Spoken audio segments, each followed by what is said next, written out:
Imaginez déposer 50 000 dollars dans un compte bloqué juste pour avoir le droit d'étudier au Québec.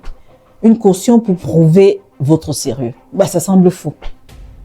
Mais c'est le genre de solution radicale qui pourrait envisager pour contrer une fraude massive qui mine notre système d'immigration. On décortique aujourd'hui comment des réseaux organisés ont exploité une faille, pourquoi le gouvernement réagit à des mesures chaotiques et comment l'argent est en train de devenir le principal gage de confiance.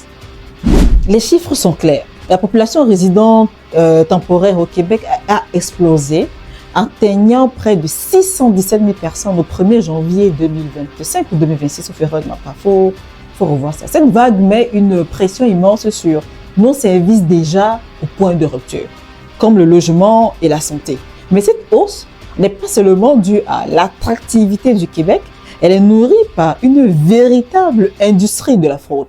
Des réseaux criminels vendent de faux espoirs, créant une concurrence déloyale pour ceux qui suivent les règles.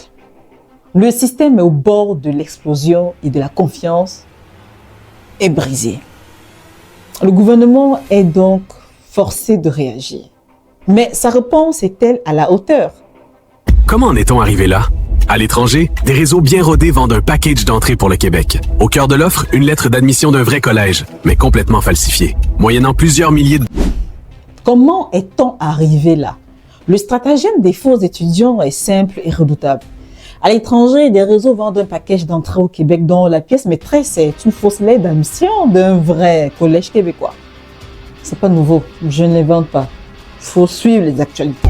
Les enquêtes de l'unité permanente anticorruption se multiplient. Selon nos informations, des réseaux organisés promettent des études au Canada à de jeunes Africains, mais leur réclament des sommes faramineuses. Ces filières exploitent la vulnérabilité. Des enquêtes de l'unité permanente anticorruption, dont l'UPAC, ont d'ailleurs été déclenchées concernant ces réseaux qui ciblent notamment des étudiants africains. Avec cette fausse lettre, le candidat obtient ses permis. Mais une fois au Québec, il ne met jamais les pieds dans une salle de classe. L'individu s'évapore, devenant un étudiant fantôme. L'UPAC nous a fait voir beaucoup de choses. Ces personnes sont invisibles pour le système d'éducation, mais bien réelles pour une société qui n'était pas prête à les accueillir au grand nombre. Certains demandent même l'asile, ce qui s'attire encore plus le système. Face à cette situation, la réaction du gouvernement a été chaotique. Au lieu d'une stratégie claire, on assiste à une série de décisions chocs qui créent une instabilité majeure. L'exemple le plus brutal est la fin du programme de l'expérience québécoise, le PEQ. Ce programme était une voie rapide et prévisible vers la résidence permanente pour les travailleurs et diplômés déjà intégrés. Ça, nous tous, nous le savons. Le programme des travailleurs qualifiés, aboli. Place au PSTQ, le programme de sélection des travailleurs qualifiés. Un système sur invitation plus imprévisible que jamais, jusqu'à ce qu'une invitation tombe et touche. Le programme a été aboli et remplacé par le programme de sélection des travailleurs qualifiés qu'on appelle le PSTQ.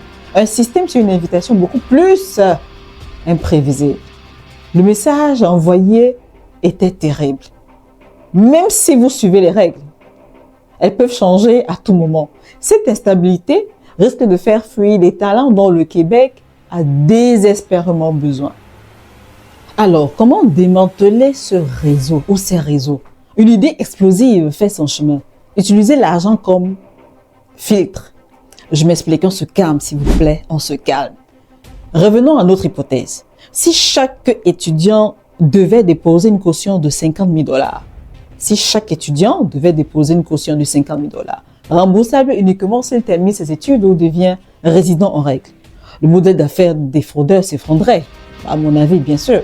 Mais le risque est que cela va créer une immigration à deux vitesses, réservée aux plus riches.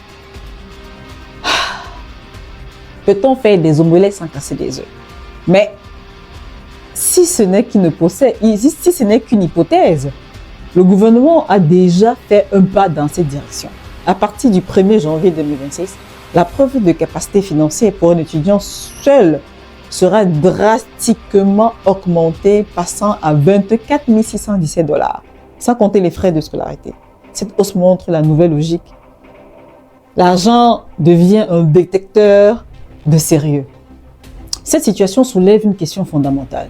Pensez-vous que L'augmentation massive de la preuve de fonds est une mesure juste pour protéger le système ou une bannière ou une barrière, autant pour moi, qui ferme la porte au talent. Un dépôt de garantie, est-ce que ce serait aller trop loin? Donnez-moi votre opinion dans les commentaires. Le Québec est à la croisée des chemins. L'explosion de l'immigration temporaire dopée par la fraude a forcé une prise de conscience. D'un côté, il faut sécuriser le système. De l'autre côté, il y a le risque de sacrifier notre tradition d'accueil. Entre les quotas et les barrières financières, le gouvernement navigue à vue. Et les décisions des prochaines ou des prochains mois définiront autant pour moi le genre de société que nous voulons être. La finale, les solutions et l'avenir. Dépôt de garantie, reprise de contrôle, y a-t-il une issue? Partie 5, la conclusion. Abonne-toi pour ne rien rater.